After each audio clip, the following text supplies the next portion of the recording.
The morning sun cut through Portland's spring mist like a blade cold and sharp. March in Oregon meant rain more often than not, but this Tuesday dawned clear, the kind of clarity that made everything feel possible or exposed, depending on who you were. Emma Callahan was 8 years old, and she stood at the edge of the Ruby's Diner parking lot, feeling more exposed than she'd ever felt in her life. Her leg braces gleamed in that early light metal and plastic contraptions that started at her ankles and climbed to just below her knees. They clicked with every movement, a sound she'd grown accustomed to but never stopped hating.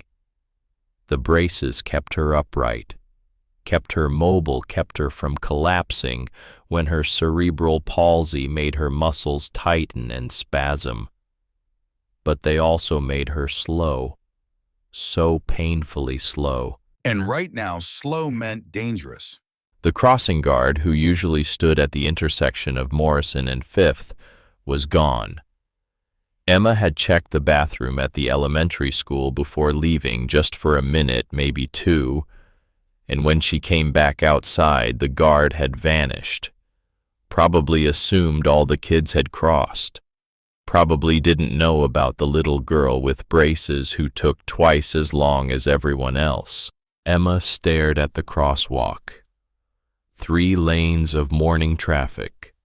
Cars moving fast, drivers with coffee cups and phones, people rushing to work who wouldn't see a small girl in time to stop. The walk sign flashed, counting down from 20 seconds. Emma knew from experience she needed at least 30. She'd tried once, gotten halfway and frozen when the countdown hit 5. A driver had honked. Another had swerved. A woman had screamed at her to get out of the road. Emma had cried the whole way to school that day, late, humiliated, convinced she was broken in ways that mattered. Her mother, Sarah, had left for her shift at the hospital at 5:30 that morning. Sarah worked as a nursing assistant, the kind of job that demanded everything and paid barely enough. She'd kissed Emma's forehead, reminded her to wait for the crossing guard, promised to call the school to check on her. Emma had nodded, promised to be careful, watched her mother's tired eyes as she left. Sarah was always tired now, had been ever since Emma's father left 5 years ago. Emma pushed that thought away. Didn't help to think about him. Didn't help to remember the fights, the yelling, the way he'd looked at her like she was something that had gone wrong, like her cerebral palsy was a punishment he didn't deserve. The walk sign flashed again. Emma bit her lip. She was going to be late for school. Mrs. Patterson would mark her tardy again, and Sarah would get another call, and her mother would apologize in that exhausted voice that made Emma feel like she was drowning. That's when Emma noticed the motorcycles. 6 of them parked in a rough line at the far end of Ruby's Diner parking lot. Big bikes, chrome and black leather, the kind that rumbled when they moved.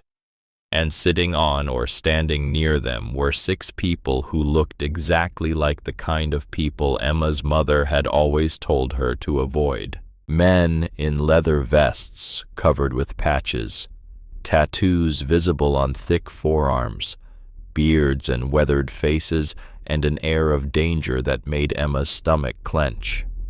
One woman among them, older, silver hair pulled back, but wearing the same leather vest, the same "don't mess with me" expression. They were eating breakfast from paper bags, talking in low voices, laughing occasionally. They looked like they belonged to a different world than Emma's, a world of highways and freedom and not having to worry about braces or crossing guards or being too slow. Emma knew she should walk the other way, find another route, wait for a teacher or another parent. But Morrison Street was the only direct route to school, and the next crossing was 4 blocks away, and she was already late, and her mother was already exhausted, and Emma was so tired of being the problem. so she made a decision. She took one painful step toward the group of bikers, then another, each step a small act of will, metal and plastic clicking against pavement. Her heart hammered against her ribs, her hands shook. 20 feet away, 15, 10. They noticed her. Conversation stopped.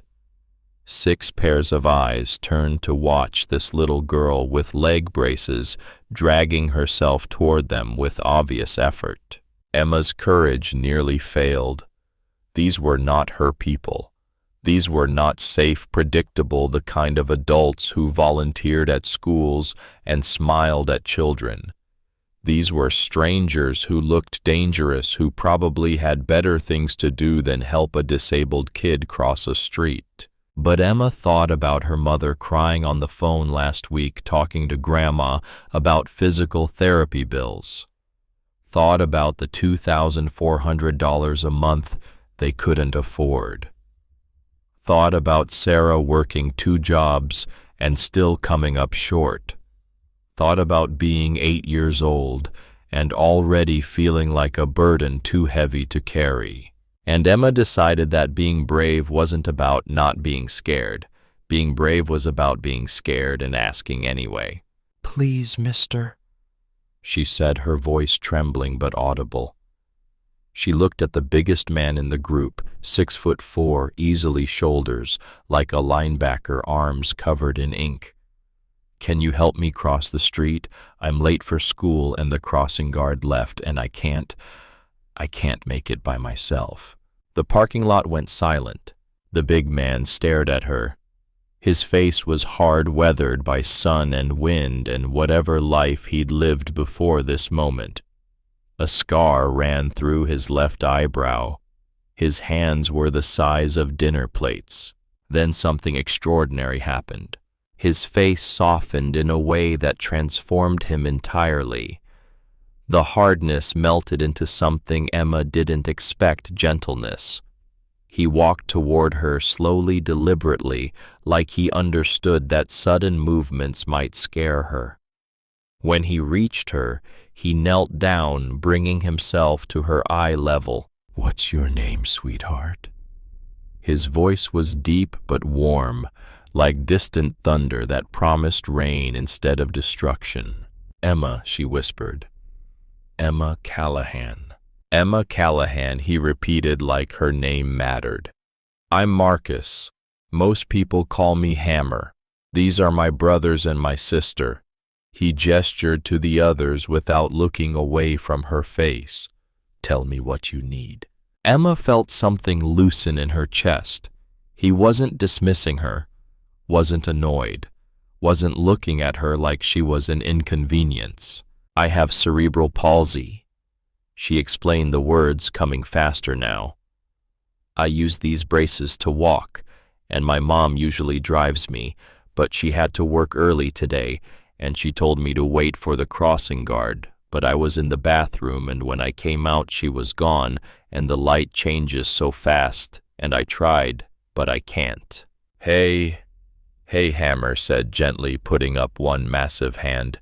"You did exactly the right thing asking for help. That took courage, you know that." Emma's eyes went wide. "You're not mad?" "Mad." Another voice, male, raspy, from somewhere behind Hammer. "Kid, you just made our whole day better." Hammer stood up and offered his hand. Emma took it. His palm was warm and rough with calluses, and he held her hand with a gentleness that seemed impossible given his size. But first, Hammer said, "Tell me about these braces. What do I need to know so I can help you cross safely?" Emma launched into an explanation that would have made her physical therapist proud. She told them how her cerebral palsy affected her muscles, made them tight and uncooperative. How the braces helped her walk but also made her slower. How she had to watch every step because if she fell, it hurt more than it did for other kids. "The hardest part is curbs," she explained. "Going down is scary because I tip forward, and crossing streets is hard because I can't move fast. The timer runs out before I'm halfway across. Hammer nodded seriously, treating her words like battle strategy. Okay, here's what we're going to do. I'll walk on your right side at your pace. Ridge, you take her left. A leaner man with a graying goatee moved to Emma's left side without hesitation. Grayson, you walk about 10 feet ahead of us, Hammer continued. An older man had to be in his 60s, silver-haired and solid, nodded and moved forward. Blaze, Axel, Iron, you three block traffic if needed. Nobody's rushing this little lady. Roger that, said the woman with silver hair. Her voice was smoky and strong. The other two men, one with red hair, one completely bald, moved to the crosswalk ahead of them. They crossed Morrison Street like it was a military operation.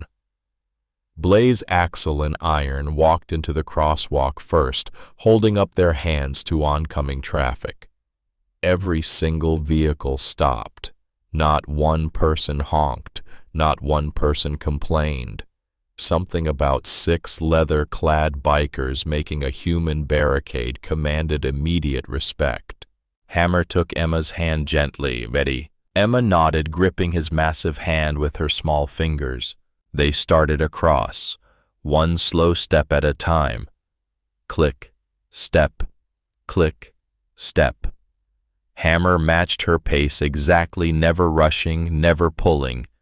Ridge walked on her other side like a guardian. When they reached the curb on the opposite side, Hammer helped her step down carefully. Good job, he said. 2 more streets to go. You're really going to walk me all the way? Emma asked, disbelief coloring her voice. Kid, Ridge said from her left side. We're gonna make sure you get there safe. That's what family does. Family. Emma tested the word in her mind as they walked. These strangers who'd stopped their mourning to help her, who treated her like she mattered, who didn't seem to mind that she was slow. As they walked the 3 blocks to Riverside Elementary, Emma found herself talking. Really talking in a way she rarely did with adults. She told them about her mom, Sarah, who worked 2 jobs, one as a nursing assistant at the hospital, one cleaning offices at night. How Sarah never complained, but Emma heard her crying sometimes late at night when she thought Emma was asleep. She told them about her dad who'd left when Emma was 3, right after her diagnosis. How he'd packed a bag one day and said he was going to get milk and never came back. How Sarah had explained years later that some people couldn't handle having a child with special needs, that it wasn't Emma's fault, but it felt like Emma's fault anyway. She told them about physical therapy that cost $300 per session after insurance twice a week every week, about how Sarah had to choose sometimes between Emma's therapy and groceries, about how Emma had heard her mother on the phone last week telling Grandma she didn't know how much longer she could keep this up. Mom cries sometimes when she thinks I'm asleep, Emma said quietly.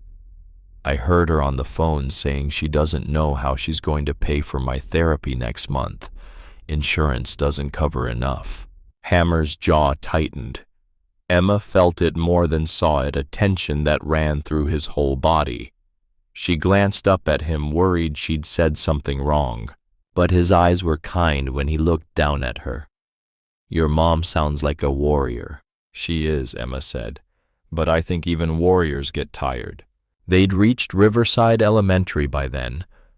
The school secretary, Mrs. Howard, rushed out looking panicked. Emma, your teacher was about to call your mother. Where have you... She stopped short when she saw the 6 bikers. Her expression shifted rapidly from concern to fear to suspicion. Emma felt the judgment, felt the assumption that these people were dangerous. Ma'am, Hammer said politely, his voice respectful. Emma's mother had to leave early for work. The crossing guard wasn't there when Emma came out, so she asked us for help. We made sure she got here safely. Mrs. Howard's face transformed. The suspicion melted into gratitude, then something like shame for having assumed the worst. "Thank you," she said. "Thank you so much. Emma, honey, go on to class. You're not in trouble." Emma turned to Hammer. She wanted to say something to thank him properly, but the words felt too small for what she was feeling. "Thank you, Mr. Hammer. You saved me." Hammer knelt down again, bringing himself back to her level. His voice was rough with emotion when he spoke. "No, little darling. You saved yourself by being brave enough to ask for help." He pulled a card from his wallet. Just his first name and a phone number. "You ever need anything at all, you call this number. You understand me." Emma took the card like it was made of gold. Then, surprising everyone, including herself, she threw her arms around Hammer's waist and hugged him tight. For just a moment, this giant of a man went completely still. Then he patted her back gently, carefully, like she was something precious that might break. The bikers walked back to Ruby's in silence.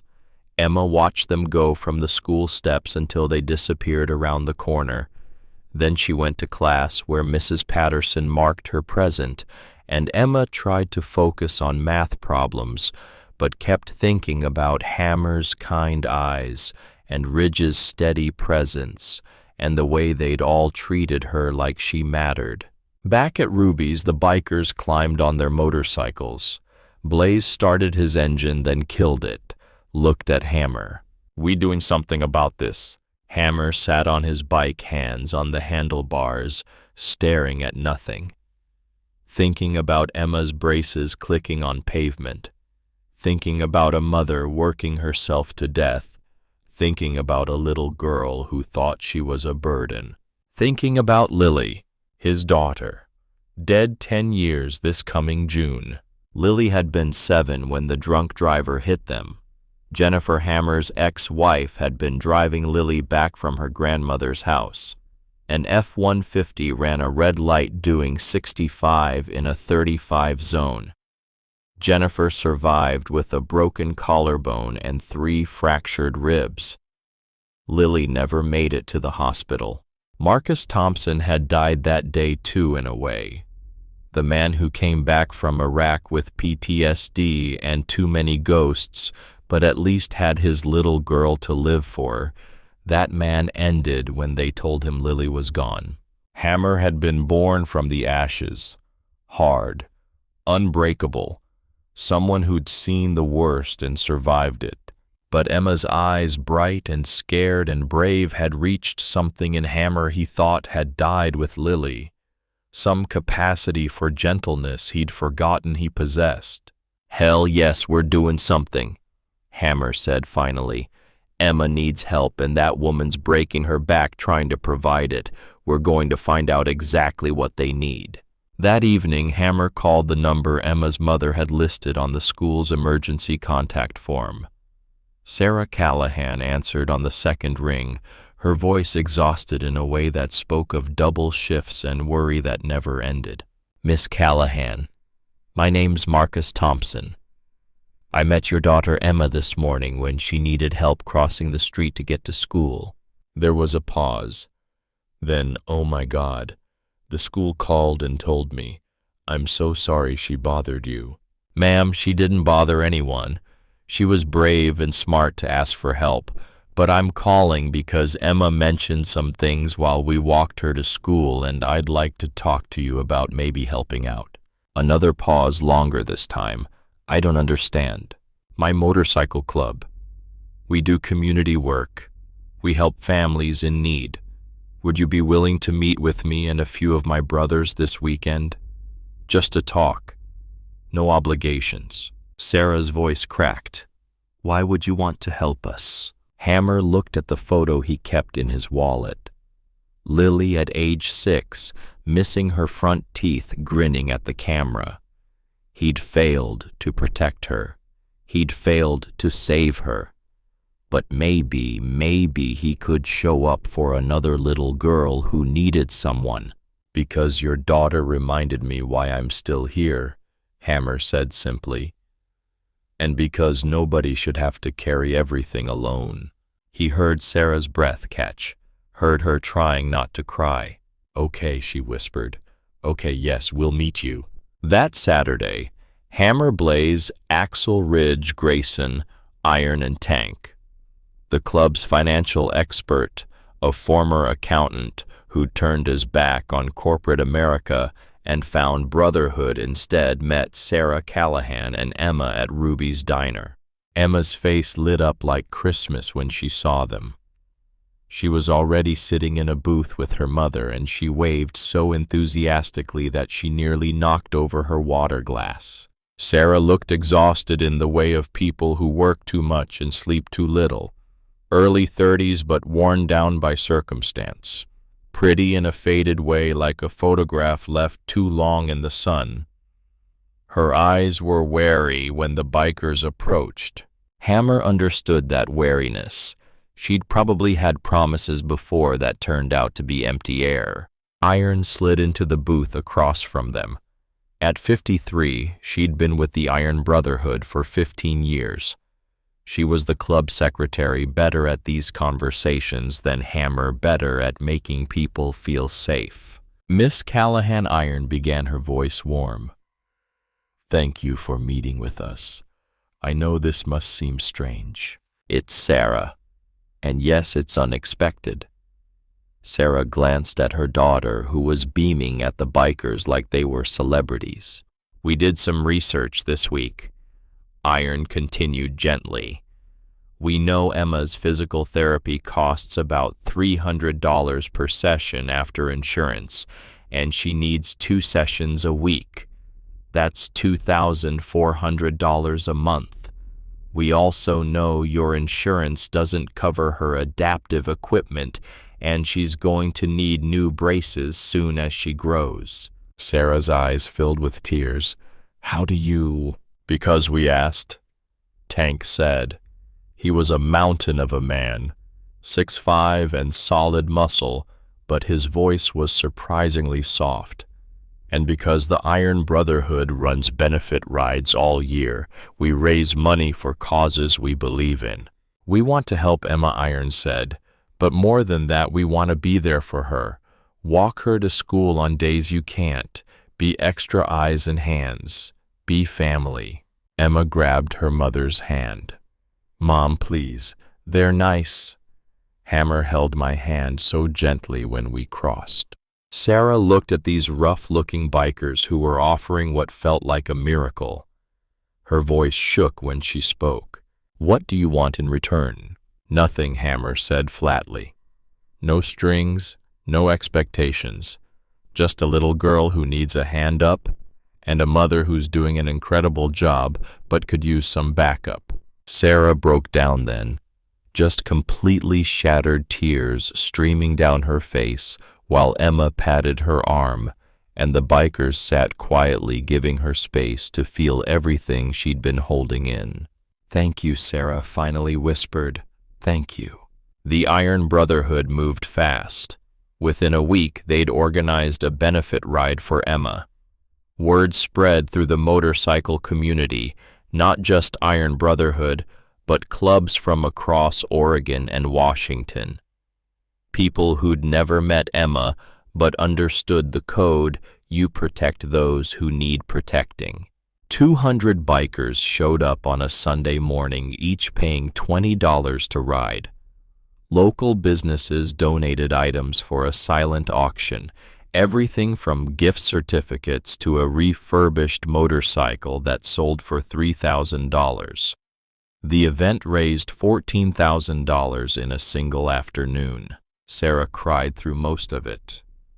Emma sat in a place of honor wearing a small leather vest that Iron had custom made for her, grinning so wide her face hurt. But more important than the money was what happened next. Every Tuesday and Thursday, Hammer showed up at Sarah's apartment at exactly 6:45 in the morning. Rain or shine, sleet or snow, he was there. Emma would be waiting at the window, and her face would light up when she saw his motorcycle pull up. They walked to school together, matching Emma's pace, talking about everything and nothing. Hammer learned that Emma loved books, especially fantasy novels where ordinary people did extraordinary things. Emma learned that Hammer had been a Marine, that he'd served 3 tours in Iraq, that he still had nightmares sometimes but was learning to live with them. On the days when Emma had physical therapy, other club members made sure Sarah had rides. No more juggling bus schedules with transfer times. No more arriving late and apologizing. The club members became fixtures in Emma's life, each one bringing something different. Blaze taught her about motorcycles. He was the club's primary mechanic, a wizard with engines, and he explained how combustion worked and showed her how to change oil. Emma was fascinated, asked a million questions, started drawing diagrams of engine parts in her notebooks. Axel and his partner took Emma and Sarah to the coast one weekend. Emma had never seen the ocean. She stood on the beach, braces sinking slightly into sand, and laughed as waves crashed near her feet. Ridge's wife, Natalie, was a nurse. She came by once a week to help Sarah with Emma's stretching exercises, the kind of physical therapy they couldn't afford professionally. Natalie made it fun, turned exercises into games, made Emma laugh while she worked muscles that fought back. And Grayson, the oldest member of the club at 64, a man who'd raised 3 daughters of his own, became the grandfather Emma never had. Every Sunday afternoon he showed up with books from the library. They'd sit in Sarah's small living room, and Grayson would read aloud, doing different voices for every character. Funny voices, dramatic voices, scary voices that made Emma squeal with delighted fear. Emma bloomed. There was no other word for it. With the stress of finances reduced and a whole family of bikers supporting her, Emma transformed. She grew more confident. She volunteered to give a presentation about cerebral palsy to her class, something she never would have had the courage to do before. She made friends, real friends, kids who didn't see her as the girl with braces, but as Emma, who knew everything about motorcycles and had the coolest unofficial uncles in Portland. She started dreaming about things beyond just getting through each day. Started talking about maybe being a teacher someday, or a physical therapist who helped other kids like her, or maybe even a motorcycle mechanic like Blaze. Sarah changed too. She quit her night job cleaning offices. The money from the benefit ride, carefully managed by Tank, covered the gap. For the first time in 5 years, Sarah was home in the evenings. She cooked dinner. She helped Emma with homework. She slept more than 4 hours a night. One evening, 3 months after that first meeting at Ruby's, Sarah told Hammer that she didn't know how to thank him.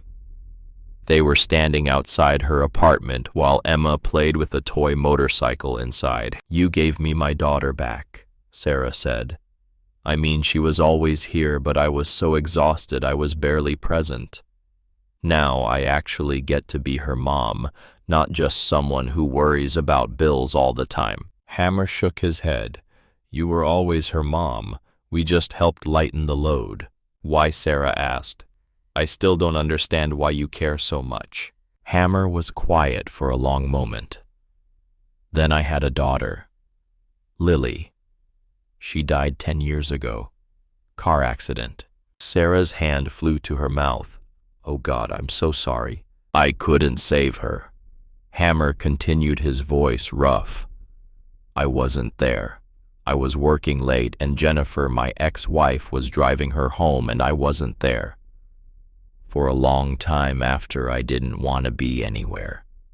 Didn't see the point." He looked through the window at Emma, who was making engine noises as she rolled the toy motorcycle across the coffee table. "Emma walked up to me that morning, scared but brave, and asked for help. and for the first time in 10 years, I felt like maybe there was a reason I'm still here. Maybe I couldn't save Lily, but maybe I can show up for Emma. Maybe that's enough. Sarah hugged him then. This exhausted single mother hugged this giant biker who'd become their guardian angel, and Hammer let himself be hugged, let himself feel something other than loss. But 3 months into this new normal, something happened that changed everything. It was a Tuesday morning. Hammer was walking Emma to school as usual. They were talking about a book she'd just finished, some fantasy story about a girl who saved her kingdom, when Hammer noticed a blue sedan following them. Not closely, not obviously, but there. He'd seen it before. 3 times in the past week, always at a distance, always just at the edge of awareness. Hammer's marine training kicked in. Situational awareness, threat assessment, protection of the asset. The asset being Emma, of course, who was chattering happily about plot twists and character development, completely unaware of the car trailing them 2 blocks back. Emma, Hammer said calmly, interrupting her mid-sentence. When we get to the corner, I want you to stand right against this building. Don't move, okay? Something in his voice made Emma obey instantly. Her smile faded.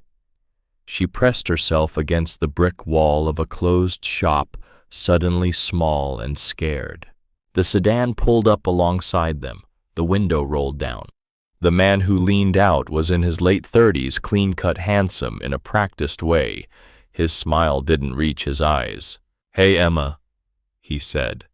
His voice was smooth, friendly, completely at odds with the cold calculation in his gaze. "Remember me? I'm your daddy. I've come back." Emma froze, completely still like a rabbit facing a predator.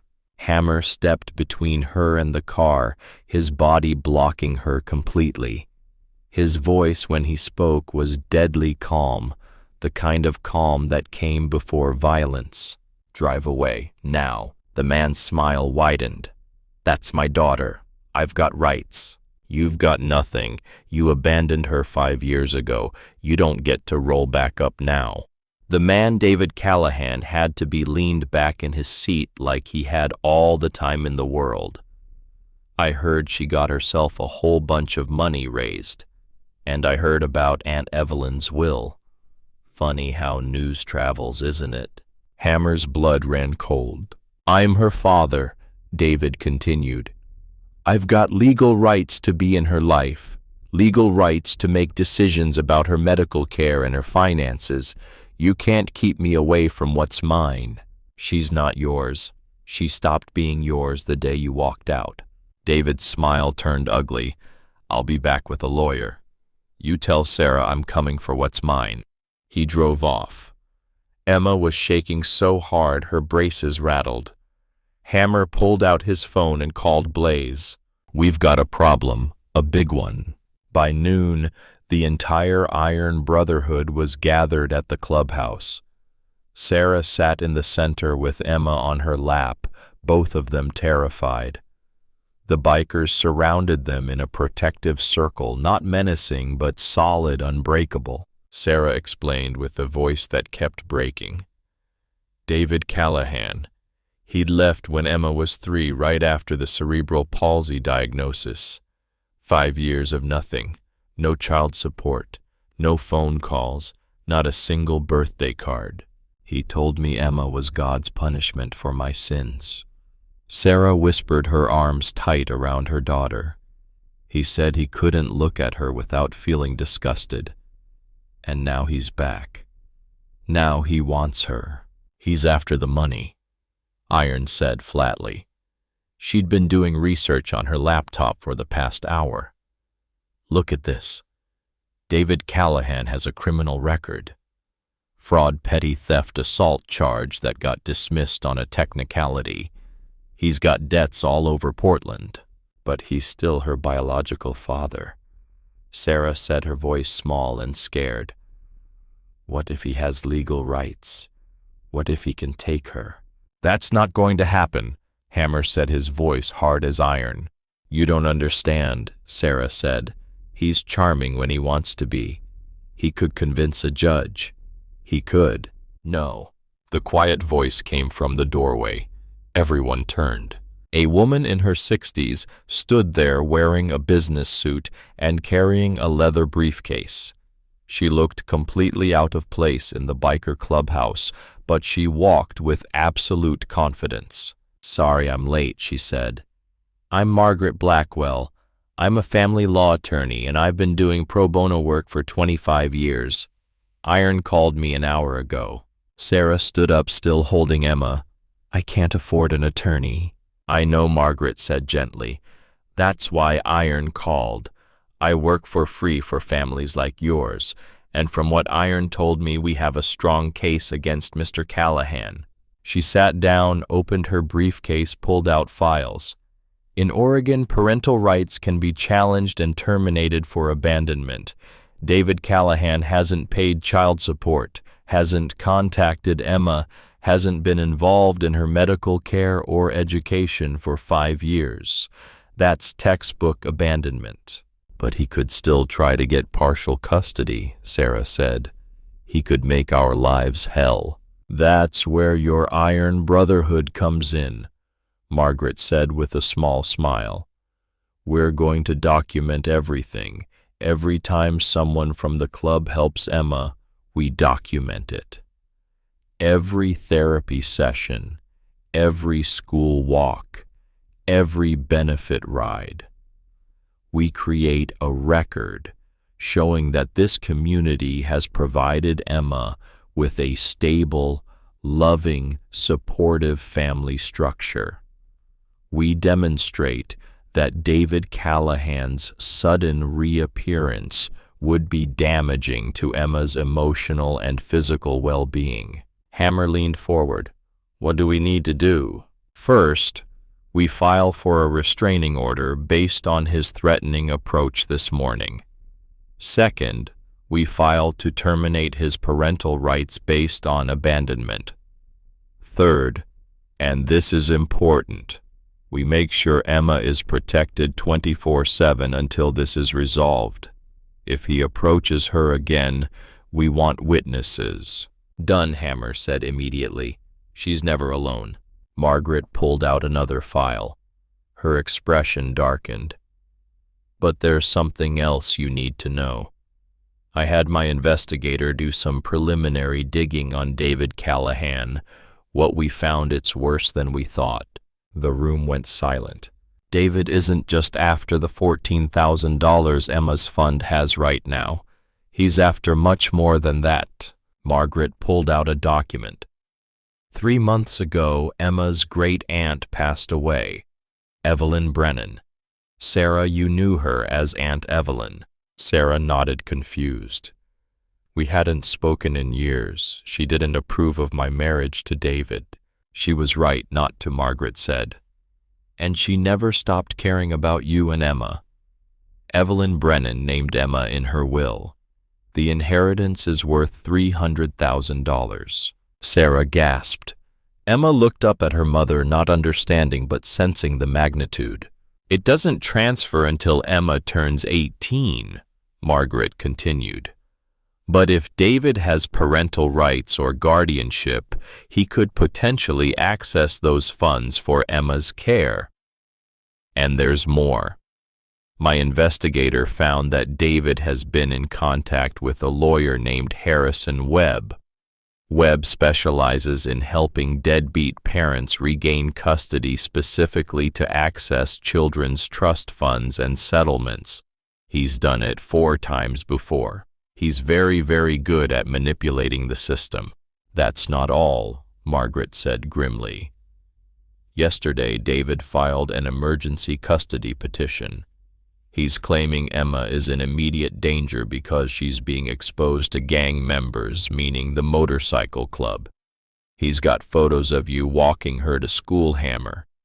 He's spinning it as if you're threatening her, not protecting her. Emma started crying.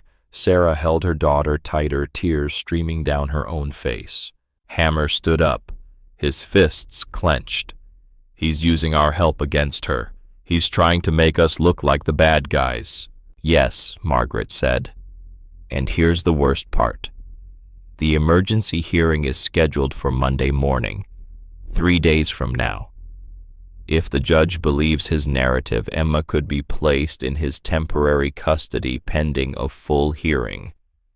3 days from now, Emma could be living with the man who abandoned her, and he'll have legal control over her medical decisions, her education, and eventually her inheritance. The clubhouse erupted. Bikers shouting, planning, ready to do something, anything to protect this little girl they'd come to love. Quiet Iron's voice cut through the chaos like a blade. Everyone stopped. She looked at Margaret. What's our move? Margaret took a breath. We fight fire with evidence. We need character witnesses, documentation of David's abandonment, proof of Emma's thriving with the current support system, and expert testimony about the psychological damage of forcing a child into an abuser's custody. We have 3 days to build an ironclad case. Hammer looked at Emma, who was curled into her mother's arms, terrified. He thought about how she'd walked up to him that morning 3 months ago, brave enough to ask a stranger for help. He thought about how her face lit up when she saw him every Tuesday and Thursday morning. He thought about the trust she'd placed in him and his brothers and sisters. He thought about Lily and how he hadn't been there to save her. He thought about second chances and redemption and the fact that sometimes the universe gave you an opportunity to make something right. We've got 3 days, Hammer said, his voice carrying the weight of absolute commitment. Then let's use them. Tell us what you need, Margaret. The Iron Brotherhood doesn't lose fights that matter. What followed was 72 hours of organized chaos that would have impressed any military operation. Margaret Blackwell had fought custody battles for 25 years.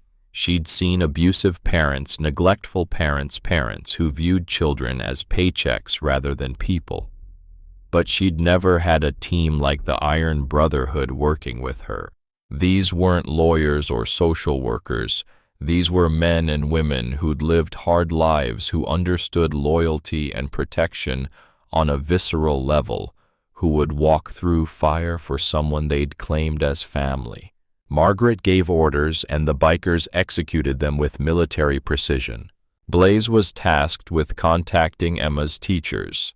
He showed up at Riverside Elementary in his leather cut, looking every bit the dangerous biker, and asked politely to speak with Principal Howard. Howard, a woman in her 50s who'd dealt with every kind of parent Portland had to offer, took one look at Blaze and prepared to call security. "Ma'am Blaze," said his voice, respectful. "I'm here about Emma Callahan. I'm part of her support system, and we're in a custody fight with her biological father. We need documentation of how Emma's been doing in school these past 3 months." Howard's expression shifted. She'd seen Emma's transformation firsthand. "Come to my office." 2 hours later, Blaze walked out with letters from Principal Howard, Emma's teacher, Mrs. Patterson, the school counselor, and even the lunch monitor. Every single one documented the same thing. Emma Callahan had gone from a shy, isolated child who missed school frequently and participated minimally to a confident student with 98% attendance who volunteered for presentations and made friends easily. Mrs. Patterson's letter was particularly powerful. "Emma's transformation has been nothing short of remarkable. 3 months ago, she would not make eye contact with other students. She ate lunch alone every day. She never raised her hand in class. Today, she volunteers to answer questions. She has a group of friends she eats with, And she recently gave a presentation about cerebral palsy that educated the entire class and reduced stigma significantly. The support system provided by her community has clearly given her the foundation to thrive. Axel and Ridge went to Emma's doctors and physical therapists. They brought Tank, who had a background in medical billing and could talk the language of insurance and documentation. Dr. Rosen, Emma's pediatrician, had been treating her since birth. He was a careful man, not prone to exaggeration, which made his statement all the more powerful. Emma's physical progress has accelerated significantly in the past 3 months, he wrote. Reduction in stress and increase in emotional support have measurably improved her condition. Her pain levels have decreased, her range of motion has increased, and her overall physical health has improved. Additionally, her mental health assessment shows marked improvement in confidence and reduced anxiety. The physical therapist Kelly Morrison provided detailed session notes. In the 2 years I've been working with Emma, I've never seen progress like the past 3 months. She's more willing to push herself, more positive in her outlook, and more committed to her exercises. The reliable transportation to therapy and the emotional support from her extended family have made an immeasurable difference. Natalie Ridge's wife compiled medical records from the 3 years David had been present. Not once had he attended a medical appointment. Not once had he participated in care decisions. Not once had his name appeared on a medical form as an emergency contact. Grayson took on the hardest task, investigating David Callahan's past. Grayson had been a private investigator before he retired, back when his hair was dark instead of silver. He still had contacts, people who owed him favors, databases he knew how to access. What he found was damning. David Callahan had a pattern. He'd had relationships with at least 2 other women who had children with financial resources. The first was Melissa Harper in Sacramento. Her daughter, Claire, had received a settlement from a medical malpractice suit, $75,000, when she was 5 years old, to be held in trust until she was 18. David had swept into Melissa's life when Claire was 7, played the role of concerned stepfather, convinced a judge he needed access to funds for Claire's care. He'd drained $50,000 before Melissa's attorney caught on and fought back. By then, David was gone. The second was Jennifer Wright in Eugene. Her son Nathan had inherited money from his grandfather, $60,000 in a trust fund. David followed the same playbook. Charming, concerned, just trying to be a good father figure. Got visitation rights, convinced a judge he needed money for Nathan's extracurricular activities and medical care. Took $30,000 before Jennifer's mother intervened and hired a lawyer. In both cases, the lawyer who represented David was Harrison Webb. Grayson tracked down Melissa and Jennifer. Both women agreed to testify. Both had documentation. Both wanted to stop David from doing to Emma what he'd done to their children. He doesn't care about kids, Jennifer told Grayson over the phone, her voice tight with old anger. He cares about money, and Webb helps him look legitimate. They've perfected the act. Tank organized every financial record from Emma's fund. Every dollar that came in, every dollar that went out. He created spreadsheets, receipts, bank statements. Everything transparent, everything proper. $14,000 raised at the benefit ride. Spent on adaptive bicycle, $800 contribution to therapy costs. $4,200 new braces. $2,100. Medical equipment including a specialized walker, $1,500. Educational materials, $900, and the remainder, $4,500, sitting in a savings account in Emma's name that Sarah could access only for Emma's care. Not a single dollar misused, not a single transaction questionable, complete absolute transparency. Iron coordinated character witnesses. She called in favors, reached out to people who'd seen Emma with the club members, people who could testify to the positive impact. Emma's neighbors. The woman who lived in the apartment below Sarah's said she'd heard Emma laughing more in the past 3 months than the previous 2 years combined. The owner of the local bookstore where Grayson bought Emma's books every Sunday. That old biker and that little girl, they're the sweetest thing. He asks her what she wants to read, listens to her recommendations, treats her like her opinion matters. My own grandkids don't get that kind of attention from their parents. The physical therapy center receptionist. The club members who bring Emma to her appointments are more reliable than most parents. They're never late. They always make sure she has water and a snack. They wait for her entire session. That's dedication. Saturday morning, Margaret filed the counter motions. Restraining order against David based on threatening behavior and abandonment. Motion to terminate parental rights. Both hearings scheduled for Monday morning immediately before David's emergency custody petition. The judge assigned to the case was Patricia Hargrove. Margaret knew her by reputation, tough fare, no patience for manipulation. That was good. That was very good. Hammer stayed with Emma and Sarah. He set up a rotation of club members to guard their apartment building. 2 bikers on duty at all times watching for David's blue sedan, ready to document any approach, any threat. Emma couldn't sleep Friday night. She had nightmares about being taken away, about living with a father she didn't remember who looked at her with eyes that made her feel small and broken.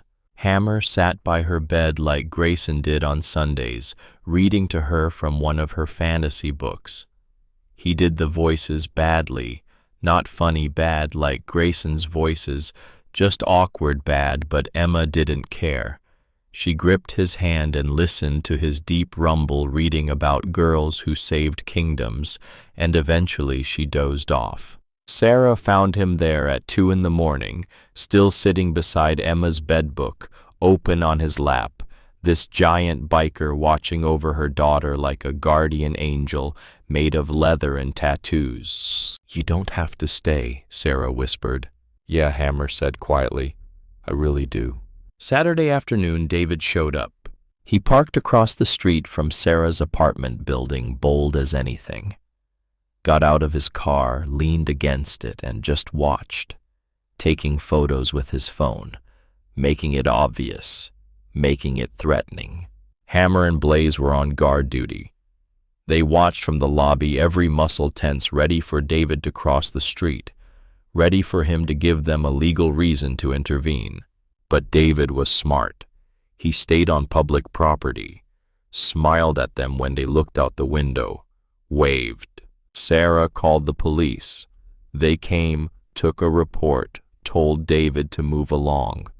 He complied cheerfully, told the officers he was just visiting the neighborhood. Was that illegal? The officers said no, but suggested he might want to visit elsewhere.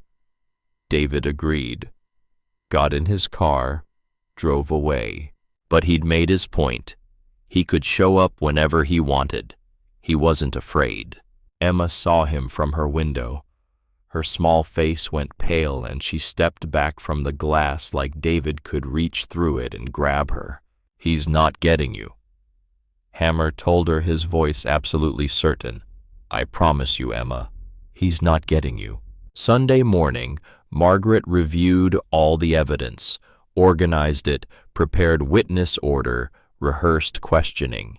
She needed Hammer to testify. His story was crucial. She needed Emma to testify, risky with an 8-year-old, but Emma's voice might be the deciding factor. She pulled Emma aside while the adults discussed strategy. "Sweetheart," Margaret said gently, "tomorrow I might need you to talk to the judge.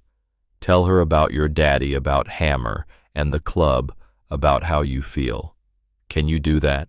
Emma was quiet for a long moment. "Then will Mama be there?" "Yes." "Will Hammer?" "Yes." "Then I can do it." Emma's voice was small but determined. "If it keeps me with them, I'll do it." Sunday afternoon, Grayson returned with Melissa Harper and Jennifer Wright.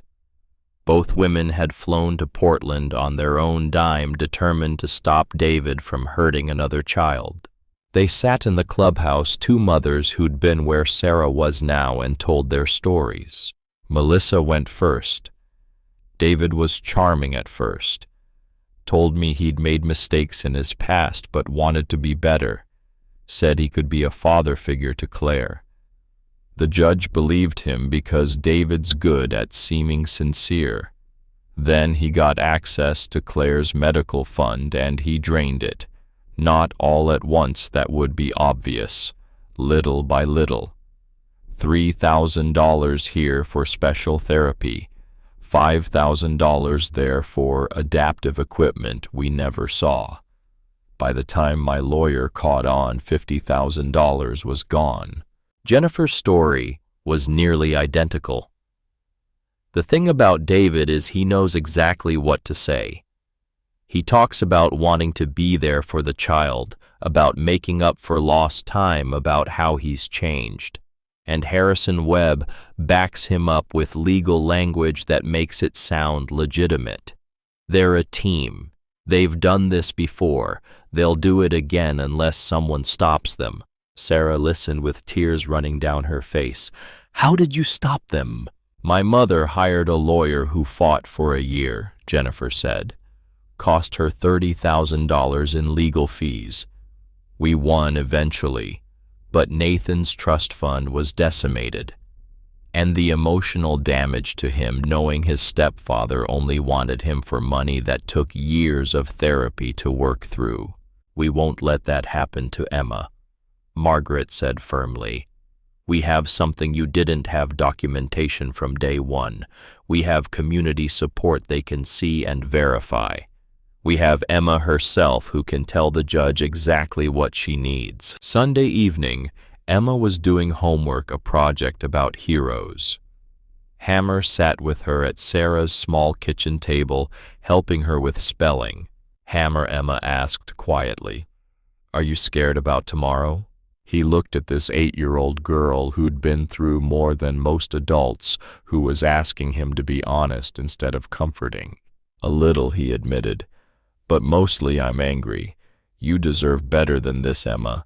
You deserve to grow up safe and happy and loved, and we're going to make sure that happens." "What if the judge gives me to my dad?" Her voice was so small it nearly broke him. Hammer put down the pencil and took her small hand in his huge one. "Then we appeal, and we fight, and we don't give up. But I don't think that's going to happen. You know why?" Emma shook her head. "Because truth wins, sweetheart. Not always right away and not always easily, but eventually truth wins. And the truth is, you've got a mom who loves you more than anything in this world, and you've got a whole family of bikers who will go to war to keep you safe. That's the truth. And tomorrow we're going to make sure the judge sees it." Emma was quiet for a moment. "Then I used to think I was bad, that Daddy left because I was too hard to love, because of my braces and my cerebral palsy." Hammer felt something crack in his chest. He knelt down beside her chair, bringing himself to her eye level. "Listen to me, Emma Callahan. You are not too hard to love. You are not too much. You are not a burden. You are brave and kind and strong, and you asked for help when you needed it. That's not weakness, that's courage. Your daddy left because he was weak, not because you were too much. He left because he couldn't handle being the kind of person you needed. That's his failure, not yours. Not ever yours. Emma threw her arms around his neck and hugged him tight. I love you, Hammer. It was the first time she'd said it. Hammer closed his eyes, thought about Lily, thought about losing her, thought about how broken he'd been after, thought about this second chance he didn't deserve but would cherish for whatever time he had. I love you too little, darling. Sunday, 9 o'clock at night, David showed up outside the apartment building again, drunk this time, shouting, Sarah, I know you're in there. She's my daughter. Mine, you can't keep her from me. Hammer and Axel were on duty. They were downstairs, immediately moving fast but controlled. Other tenants were looking out windows, some calling police. David saw them coming and played the victim. I just want to see my little girl. Is that so wrong? I'm her father. Police arrived within 3 minutes. Same officers as before. They recognized David, recognized the situation. Sir, you need to leave, one officer said. There's a hearing tomorrow. Let the court decide. I have rights. David was slurring, swaying. That's my daughter up there. Sir, you're intoxicated and causing a disturbance. Leave now or we'll arrest you for disorderly conduct. David looked at Hammer, looked at Axel, looked at the police officers who clearly weren't buying his act. Fine, he said. Fine. But tomorrow the judge will see you for what you are. He pointed at Hammer. Criminal with tattoos playing house. Emma's coming home with me. And all that money. That's mine too. The officers escorted him to his car, made sure he left. Documented the incident. Told Hammer and Axel the report would be available for court tomorrow. Hammer watched David's taillights disappear and felt a cold certainty settle in his gut. Tomorrow was it. Everything rode on Monday morning. He called Margaret, reported the incident. She said, good, one more piece of evidence of David's instability and true motivations. Then Hammer went back upstairs and found Emma awake, standing at the window, having heard everything. I heard him, she whispered. I heard what he said. Hammer picked her up, all 60 pounds of her, and carried her back to bed like she was something precious. He can yell all he wants, Hammer told her. Words are just air. Tomorrow we show the judge truth, and truth is stronger than any lies David can tell. Promise, Emma asked. Hammer thought about all the promises he'd made in his life. Promises to Jennifer that he'd come home safe from Iraq. Promises to Lily that he'd always protect her. Promises he'd failed to keep. But this promise, this one, he could make. I promise. Monday morning, 6 o'clock. Dawn broke cold and clear, the kind of crystalline morning that felt like the world holding its breath. Sarah dressed Emma in her best outfit, a purple dress that Emma loved, the one they'd bought with some of the benefit ride money. Emma's leg braces were polished until they shone. Sarah's hands shook as she fixed Emma's hair. Hammer arrived at 6:30 wearing his only suit. Dark blue, ill-fitting across his broad shoulders, but clean and respectful. He looked uncomfortable, but determined. Ridge drove up in his truck cleaner than Hammer had ever seen it detailed the night before, specifically for this morning. They loaded Emma's wheelchair into the truck bed, even though Emma could walk short distances. Margaret had suggested bringing it showed the reality of Emma's needs, showed that the club was prepared to accommodate her. As they drove toward the courthouse, Emma sat between Sarah and Hammer, quiet and pale. Sarah held one of her hands. Hammer held the other. Remember, Hammer said quietly, just tell the truth. That's all you have to do. What if I cry? Emma asked. Then you cry, Hammer said. Judges understand tears. Tears are honest. They pulled up to the Multnomah County Courthouse at 7:30. The hearing wasn't until 9, but Margaret wanted time to prepare. Hammer's jaw dropped when he saw the courthouse steps. They were lined with bikers. Not just Iron Brotherhood, though the entire club was there, 30 members strong, but other clubs too. Clubs from across Oregon and Washington who'd heard about Emma's case, the Steel Riders, the Cascade Crew, the Willamette Warriors, 50 bikers total, maybe more, all in their formal cuts, standing silent and respectful. They weren't there to intimidate. They were there to show that Emma had a community, that she mattered, that she was protected. News cameras were present. Channel 8, Channel 12. Reporters with microphones. Margaret had anticipated this, prepared for it. Good optics. Little girl with cerebral palsy, supportive community versus deadbeat father after inheritance money. Emma stared at all the bikers with wide eyes. Are they all here for me? Every single one, Hammer said.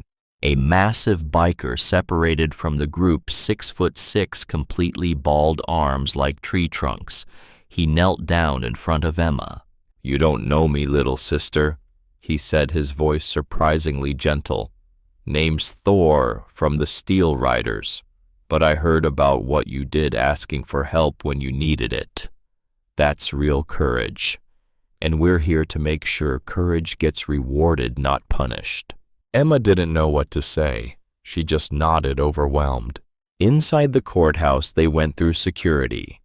Emma's braces set off the metal detector, and she had to be wand-checked. The security guard was gentle, professional, smiled at Emma. You're a brave girl, the guard said quietly. Good luck in there. They found courtroom 4. Margaret was already there, organizing files, preparing. She looked up when they entered, and her expression softened at the sight of Emma in her purple dress. You look beautiful, sweetheart, Margaret said. Ready? I think so, Emma whispered. David arrived at 8:30 with Harrison Webb. David had cleaned up well, new suit, fresh haircut, shaved. He looked like a successful businessman, a concerned father. Nothing like the drunk who'd been shouting outside Sarah's apartment 12 hours ago. Harrison Webb was exactly what you'd expect, smooth, expensive suit, practice smile. He shook hands with the bailiff, chatted with the court reporter like they were old friends. David saw Emma and smiled. It was a warm smile, a father's smile completely manufactured. Hey, Emma Bear. How's my girl? Emma pressed herself against Hammer's side and said nothing. Webb noticed the bikers filing into the courtroom gallery. His smile tightened. Quite the show of force, he said to Margaret, trying to intimidate the court. Community support, Margaret replied calmly. Nothing more. At 9 o'clock exactly, Judge Patricia Hargrove entered. Everyone stood. The judge was 63, sharp-eyed, with silver hair pulled back in a no-nonsense bun. She'd been on the bench for 20 years, had a reputation for seeing through lies, for protecting children above all else. Margaret felt cautiously optimistic. If anyone would see David for what he was, it was Judge Hargrove. Be seated, Judge Hargrove said.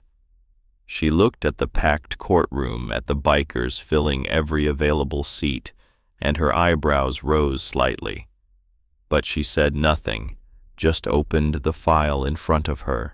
This is an emergency petition for temporary custody. Mr. Callahan, you claim your daughter is in immediate danger. Mr. Webb, present your case. Harrison Webb stood smooth as oil and began to weave his web of lies. Your Honor, my client, David Callahan, is a father who made mistakes. He acknowledges leaving his family 5 years ago during a period of personal struggle and addiction. But he's worked hard to turn his life around. He's been sober for 18 months, he's employed, and he's ready to be the father Emma deserves. Employed. Hammer nearly snorted. David hadn't held a job for more than 3 months in 5 years, but Webb said it with such confidence that it sounded like truth. However, Webb continued, Mr. Callahan has learned that Emma is being regularly exposed to members of a motorcycle club with documented criminal histories. While these individuals may have good intentions, they create an unsafe environment for a vulnerable child with special medical needs. Webb presented photographs. Hammer walking with Emma, the image made ominous through black and white contrast and careful cropping. Other bikers gathered outside Sarah's apartment building looked like surveillance rather than protection when you didn't know the context. Webb emphasized every stereotype: leather, tattoos, criminal records. Several Iron Brotherhood members had minor offenses from decades ago, nothing violent, but Webb made them sound dangerous. Furthermore, Your Honor, there's evidence of financial impropriety. Large sums of money have been raised in Emma's name with minimal oversight. My client has legitimate concerns about where this money is going and who has access to it. As Emma's biological father, Mr. Callahan has the right and responsibility to ensure his daughter's welfare and financial security. Webb sat down. Every word a lie or a truth twisted so far it became a lie. Now it was Margaret's turn.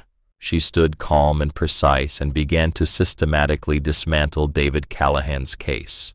Your Honor, Margaret began, her voice carrying that particular quality of attorneys who'd spent decades in courtrooms. May I present evidence to the contrary? For the next hour, Margaret Blackwell conducted what could only be described as a masterclass in destruction. She started with the medical records. 5 years of documentation showing David Callahan had attended exactly 0 medical appointments during the 3 years he was present in Emma's life. School records showing 0 parent-teacher conferences. Financial records showing 0 child support payments over 5 years of absence. Mr. Callahan claims to be a concerned father, Margaret said. Yet in the 7 years since Emma's birth, he has not once participated in her medical care, not once attended a parent-teacher conference, not once provided financial support. This is not a concerned father. This is an absent father who returned only when he learned there was money involved. She called Dr. Rosen to the stand. The pediatrician, a man in his 50s with kind eyes and graying temples, testified with clinical precision. In the 7 years I've been treating Emma Callahan, Mr. David Callahan has attended 0 appointments, Dr. Rosen stated. All medical decisions have been made by Sarah Callahan alone. When Emma required surgery for her hip flexors at age 5, a significant procedure, Mr. Callahan was not present, not contacted, not involved. Sarah made that decision alone, supported by her mother and sister. And how has Emma been doing recently? Margaret asked. Remarkably well. In the past 3 months, I've seen significant improvement in her physical condition and her mental health. Her pain levels have decreased. Her mobility has improved, and her confidence has increased dramatically. The support system she has now, including the Iron Brotherhood members, has contributed directly to her improved health outcomes. Webb cross-examined tried to suggest that bikers couldn't possibly provide appropriate medical support. Dr. Rosen shut him down immediately. I've seen every kind of family configuration in 30 years of practice. Dr. Rosen said firmly. What matters isn't appearances. What matters is consistent presence, emotional support, and commitment to the child's well-being. Emma's current support system provides all three. Mr. Callahan provided none. Next, Margaret called Kelly Morrison, Emma's physical therapist. Kelly was young, enthusiastic, the kind of person who clearly loved her work. Emma's progress has been exceptional, Kelly testified. For 2 years she was compliant but reluctant. She did her exercises because her mother asked, but there was no joy in it, no sense that she believed improvement was possible. Then, about 3 months ago, something changed. She became engaged, excited. She started pushing herself, setting goals, celebrating small victories. What caused that change? Margaret asked. Emotional support, Kelly said simply. Reliable transportation meant she never missed sessions. Natalie Brennan, one of the club members' wives, started attending sessions and learning the exercises so Emma could practice at home. Emma started seeing progress, which motivated her to work harder. And the adaptive bicycle the club gave her, that was transformative. Physical therapy stopped being a chore and became part of a life she was excited to live. Margaret entered into evidence the detailed financial accounting Tank had prepared. Every dollar of the $14,000 benefit ride accounted for. Every receipt, every bank statement, complete transparency. No money missing, Your Honor, Margaret said. No suspicious transactions, no evidence whatsoever of financial impropriety. Just a community that raised money to help a child and spent that money exactly as intended on Emma's care. She called character witnesses. Principal Howard from Riverside Elementary testified about Emma's transformation from isolated to engaged.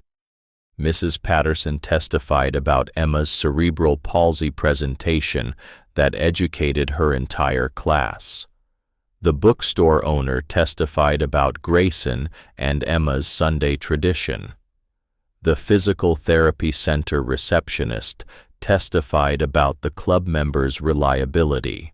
Then came the bombshell testimony. Margaret called Warren, the investigator who presented evidence of David's pattern. 2 previous children, 2 previous trust funds, same lawyer, same strategy. Mr. Callahan has done this before, Warren testified. In Sacramento, he gained access to Claire Harper's medical settlement and took $50,000. In Eugene, he gained access to Nathan Wright's inheritance and took $30,000. In both cases, he used Harrison Webb as his attorney. This is not a father seeking reconciliation. This is a pattern of financial exploitation. Webb objected strenuously. Judge Hargrove allowed the testimony but noted it would be given appropriate weight. Finally, Margaret called Melissa Harper and Jennifer Wright. Both women flew to Portland at their own expense, determined to stop David from hurting another child. Melissa went first, her voice shaking with old anger and new determination. David Callahan came into my life when my daughter was 7. Melissa testified. He was charming, attentive. He said he wanted to be a father, declare that he'd made mistakes in his past, but was ready to be better. The judge believed him. I believed him. He got access to Claire's medical fund, supposedly to pay for specialized therapy and adaptive equipment. What happened? Margaret asked gently. He drained $50,000 over 18 months, little by little, always with plausible explanations. By the time my lawyer caught on, the money was gone. David was gone. And Claire, she had trust issues for years afterward. She couldn't understand why the man who'd claimed to love her only wanted her money. Jennifer Wright's testimony was nearly identical. Different city, different child, same strategy. Webb objected to the relevance. Judge Hargrove overruled. I'll allow it. Pattern evidence goes to credibility. But the turning point came when Margaret called Marcus Hammer Thompson to the stand. Hammer walked slowly to the witness box, aware of every eye on him. He was a big man, impossible to ignore tattoos visible on his forearms, scar through his eyebrow. He looked exactly like the kind of person Harrison Webb had been painting as dangerous. Mr. Thompson, Margaret said, how did you meet Emma Callahan? Hammer told the story in simple, direct language, no embellishment, no attempt to make himself look good, just the facts. Emma had been scared. Emma had been brave enough to ask for help. The club had walked her to school. They couldn't walk away after seeing what she needed. Why couldn't you walk away? Margaret asked. Hammer was quiet for a moment. Then because 10 years ago, I lost my daughter Lily in a car accident. She was 7 years old. My ex-wife was driving her home from her grandmother's house. Drunk driver ran a red light. Lily died before the ambulance arrived. The courtroom was completely silent. Even Webb stopped taking notes. I couldn't save her. Hammer continued, his voice roughening. I wasn't there. For a long time after, I didn't want to be anywhere. Didn't see the point of existing in a world without her. He looked directly at Emma, who was sitting between Sarah and Iron. Then Emma walked up to me in that parking lot, scared but brave, and asked for help. And for the first time in 10 years, I felt like maybe there was a reason I'm still here. Maybe I couldn't save Lily, but maybe I can show up for Emma. Maybe that's enough. Margaret let the silence sit for a moment. Then, have you ever made Emma feel unsafe? Never, Hammer said firmly. She trusts us because we've shown her consistent, reliable support. We show up when we say we will. We listen when she talks. We're there. That's what family does. Webb cross-examined. He brought up Hammer's criminal record, a bar fight 15 years ago that resulted in a misdemeanor assault charge. You have a history of violence, don't you, Mr. Thompson? Webb asked, trying to sound ominous. I made a mistake when I was younger, Hammer said evenly. I was angry about my service in Iraq, angry about things I'd seen. I got in a fight. I pled guilty. I paid my debt to society. That was 15 years ago. I'm not that person anymore. But you were that person once. How do we know you won't be violent again? Especially around a vulnerable child. Hammer looked at Webb with absolute steadiness. Because Emma knows who I am now. She knows I hold her hand and walk slow with her. She knows I show up at 6:45 every Tuesday and Thursday morning. She knows I read to her when she has nightmares. She knows I would die before I'd let anyone hurt her. That's who I am. That's who we all are. We're Emma's family. Webb tried to rattle him, tried to make him angry. Hammer's simple honesty was unshakable. He wasn't a polished speaker, but every word rang true. When Hammer stepped down, several bikers in the gallery nodded at him. Emma was crying quietly, and Hammer gave her a small nod. Margaret approached the bench. Your Honor, I'd like to call Emma Callahan to testify. Judge Hargrove looked uncomfortable. Ms. Blackwell, she's 8 years old. I don't want to traumatize the child. I understand, Your Honor. But Emma's voice needs to be heard. She's been the subject of this case, but not a participant. She deserves to tell her story. Judge Hargrove looked at Emma, small in her purple dress braces, visible beneath the hem, sitting between her mother and a silver-haired biker who'd become her grandmother figure. All right, the judge said, but we'll take breaks if needed. Emma walked to the witness stand slowly, her braces clicking with each step. Every eye in the courtroom followed her progress. She looked terrified but determined. When she reached the witness box, the bailiff had to adjust the microphone down to her level. Margaret approached gently. "Emma, do you know why we're here today?" "Yes, ma'am." Emma's voice was small but audible. "My dad wants me to live with him." "How does that make you feel?" Emma looked directly at Judge Hargrove. "Scared. I don't know him. He left when I was little." "What do you remember about when your dad lived with you?" Emma's voice was barely a whisper now. "I remember Mama crying a lot. I remember him yelling. Not at me, he didn't talk to me much, but he'd yell at Mama about money, about me being expensive, about how hard everything was." "Do you remember the day he left?" Emma nodded, tears starting to form. "Mama told me he went to get milk. I waited by the window for a long time. I thought maybe he'd bring me something because sometimes people brought me things when they felt bad about my braces, but he never came back." Sarah was crying in the gallery.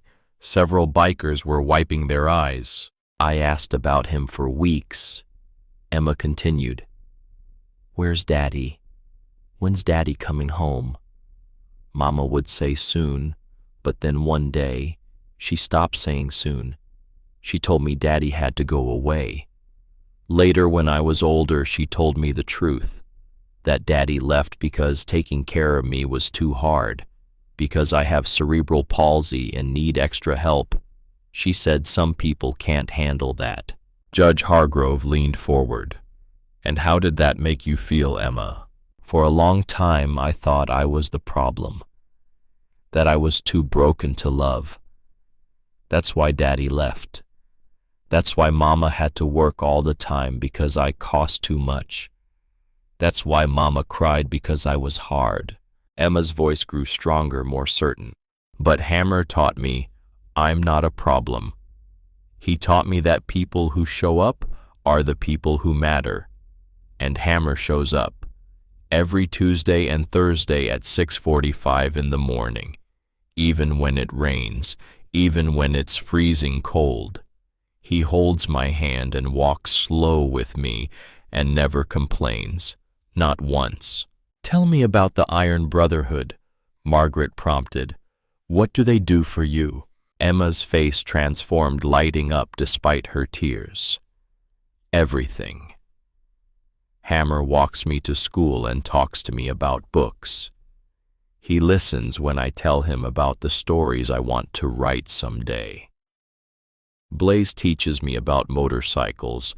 He showed me how an engine works and told me I could be a mechanic if I wanted. Nobody ever told me I could be anything I wanted before." She was gaining confidence now, the words coming faster. "Axel helped Mama fix our car for free when it broke down. We didn't have money for a mechanic and Axel just fixed it. Didn't ask for anything. Ridge's wife Natalie teaches me stretching exercises. She makes them fun like games, and she tells me I'm strong, that my muscles are fighting back, but I'm stronger." And Grayson, Emma's voice caught with emotion. "Grayson reads to me every Sunday. He brings me books from the library and we sit in our living room and he does all these funny voices. Different voices for every character. He makes them come alive. Mama says he's the grandfather I never got to have." Emma looked at the bikers in the back of the courtroom. Grayson was openly crying. "They threw me a birthday party," Emma said. "A real one. With cake and presents, and all their families came. They sang happy birthday and gave me an adaptive bicycle. It's purple, my favorite color. They take turns riding with me at the park. They make me feel normal. They make me feel like I matter." Margaret paused, letting Emma's words sink into the courtroom. "Do you feel safe with them?" "Yes," Emma's answer was emphatic. "I feel safer with them than anywhere else in the world. When I'm with Hammer and his brothers and sisters, I know nobody can hurt me. I know if I fall, they'll help me up. I know if I'm scared, they'll protect me. I know if I need something, they'll find a way to get it. That's what family does. That's what they taught me." Margaret looked at the judge. "Emma, your biological father says he wants to be part of your life now. What do you think about that?" Emma's expression hardened in a way that was heartbreaking to see on an 8-year-old's face. "I think he only wants the money." The courtroom stirred. Webb started to object, but Judge Hargrove held up a hand. "I heard Mama and Hammer talking about the inheritance from my great-aunt Evelyn," Emma said. "I wasn't supposed to hear, but I did. $300,000, and my dad came back right after Aunt Evelyn died. I'm not stupid. He didn't want me when I was just a kid with cerebral palsy who needed help. He only came back when there was money." Her voice broke. "That's not a dad. That's just mean." "Are you afraid of your father?" Margaret asked gently. Emma nodded, tears flowing freely now. "Yes. He followed us. He watched us from his car. Hammer had to tell him to go away. I had nightmares about him taking me away from Mama and Hammer and everyone who really loves me." Emma was sobbing now, the words tumbling out. "Please don't make me go with him. Please. I'll be good, I promise. I'll work harder on my therapy. I'll do whatever I need to do. I won't cost too much. Just please don't make me leave my real family." Sarah couldn't stay in her seat any longer.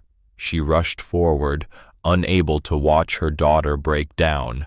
Judge Hargrove didn't stop her. Sarah gathered Emma in her arms while Margaret stepped back. "No further questions, Your Honor," Margaret said quietly. Harrison Webb stood to cross-examine. Before he could say a word, Judge Hargrove held up her hand. "Sit down, counselor. I've heard enough." Webb's face went carefully blank. "Your Honor, I haven't had the opportunity to." "Sit down." Webb sat. The courtroom was completely silent. You could have heard a pin drop. Judge Patricia Hargrove looked at David Callahan for a long moment. He met her gaze, still trying to project concerned father, but something in the judge's eyes made him falter. "Mr. Callahan." Judge Hargrove began, her voice carrying the weight of 20 years on the bench. "You abandoned this child for 5 years. You paid no child support. You made no contact. You showed no interest in her well-being, her education, her medical care. You missed birthdays, holidays, every significant moment of her life." David started to speak. The judge held up her hand. "You showed up exactly when you learned there was money involved. First, the benefit ride raised $14,000. Then, her great-aunt died, leaving a substantial inheritance. And suddenly, after 5 years of silence, you're a concerned father." Judge Hargrove leaned forward. "I've reviewed the evidence thoroughly. I've seen your pattern of financial exploitation with 2 other children. I've heard testimony from teachers, doctors, therapists about Emma's remarkable progress with her current support system. And I've watched this little girl tell me she feels safe with people you're trying to paint as dangerous, while terrified of you, her biological father." The judge's voice hardened. "I'm denying your emergency petition for temporary custody. Furthermore, I'm granting the restraining order. You are not to come within 500 feet of Emma Callahan or Sarah Callahan. We'll schedule a hearing on termination of parental rights for next month. But I'll tell you right now, Mr. Callahan, you've shown me nothing, absolutely nothing, that makes me think you deserve to be in this child's life." She looked at Harrison Webb. "Your client has 10 seconds to leave this courtroom before I hold him in contempt." She banged her gavel. Case dismissed. The courtroom erupted. Sarah was sobbing with relief, holding Emma tight. Emma was crying happy tears. The bikers in the back were hugging each other, several openly weeping. Margaret Blackwell allowed herself a small, satisfied smile. David Callahan stood, his face red with fury. "This isn't over. I'll appeal. You'll leave," Judge Hargrove said, her voice ice cold. "Now, or I'll hold you in contempt and you'll spend the night in jail. Your choice." Security guards moved toward David. He glared at the judge, at Margaret, at the bikers, at Emma. Then he turned and stalked out Harrison Webb, following with his briefcase and his manufactured dignity. Emma ran to Hammer, her braces clicking rapidly on the courtroom floor. She threw her arms around him. "We won," she whispered. "We won." Hammer knelt down, bringing himself to her level, this giant man made gentle by love. "We sure did, little darling, we sure did." The next 2 weeks were a blur of relief and joy. David didn't appeal. Harrison Webb withdrew from the case. The termination of parental rights hearing was expedited and approved without contest. David Callahan left Oregon entirely, last seen heading toward California with a warrant for unpaid debts following him. Emma went back to her normal routine school with Mrs. Patterson, physical therapy with Kelly, Sundays with Grayson reading books, Tuesdays and Thursdays with Hammer walking her to school. But everything felt lighter now. The fear was gone.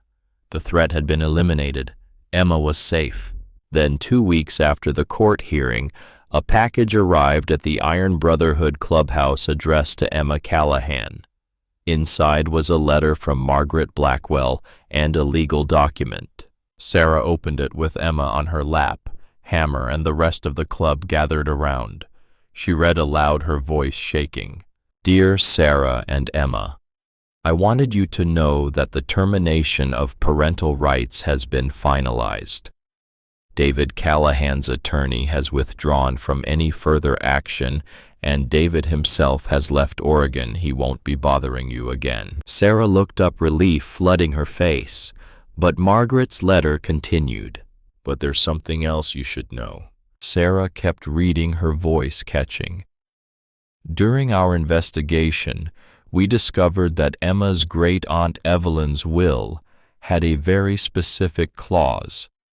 The inheritance of $300,000 was contingent on Emma being raised in a loving, supportive community that prioritizes her well-being over financial gain." Sarah's hands were shaking. "Your aunt had been watching from afar, Sarah. Through a private investigator, she'd been keeping tabs on you and Emma for years. She knew David would come back if there was money involved. That's why she structured her will this way. The inheritance doesn't just go to Emma at 18. 20%, $60,000, is immediately available for Emma's medical care, physical therapy, and education." Sarah gasped. Emma looked up at her mother, not fully understanding but sensing the magnitude. "The will's executor has reviewed the circumstances of the past 4 months," Sarah continued reading. "They've seen how the Iron Brotherhood has supported Emma. They've seen your dedication as a mother. They've seen Emma's progress. They've approved the immediate release of $60,000 for Emma's care." Sarah's hands were shaking so hard now she could barely hold the letter. Furthermore, she read, voice breaking completely, Emma's aunt left a personal note. Sarah had to pause, wipe her eyes. Hammer put his hand on her shoulder.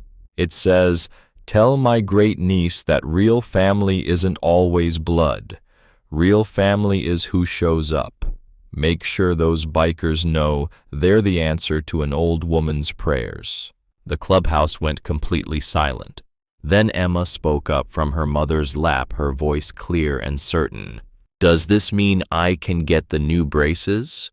The ones Dr. Rosen said would help me walk better." Sarah started laughing through her tears. "Yes, baby. Yes. New braces. And all your therapy paid for. and I can quit looking for a second job, and we can maybe even move to a better apartment, one with an elevator so you don't have to do stairs." She broke down crying. Iron moved to hug her. Grayson was openly weeping. Blaze and Axel were grinning and slapping each other's backs. Emma looked up at Hammer. "You saved me. You and all your brothers and sisters, you saved me." Hammer shook his head, his own eyes wet. "No, sweetheart. You saved yourself when you were brave enough to ask for help. We just made sure you got what you deserved." 5 years later, Riverside Elementary School held a special assembly. Emma Callahan, now 13 years old, stood at the podium. She wore new advanced braces that allowed her to walk with minimal assistance, the result of 5 years of consistent physical therapy, proper medical care, and the $60,000 from Aunt Evelyn's inheritance, wisely spent. She'd been asked to speak for Career Day about overcoming challenges, but Emma had a different message. The gym was packed with students, teachers, parents. In the back row stood Hammer, Sarah, Blaze, Axel, Ridge, Natalie, Grayson, Iron, and 24 other Iron Brotherhood members. They'd all taken the afternoon off to watch Emma speak. When I was 8 years old, Emma began, her voice clear and strong, carrying across the gym. I was scared to cross the street by myself.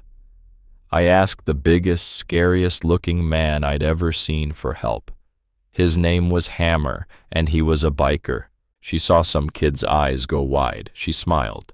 That man changed my life, not just because he helped me cross the street, but because he taught me what real strength means. Real strength isn't about how big you are or how tough you look.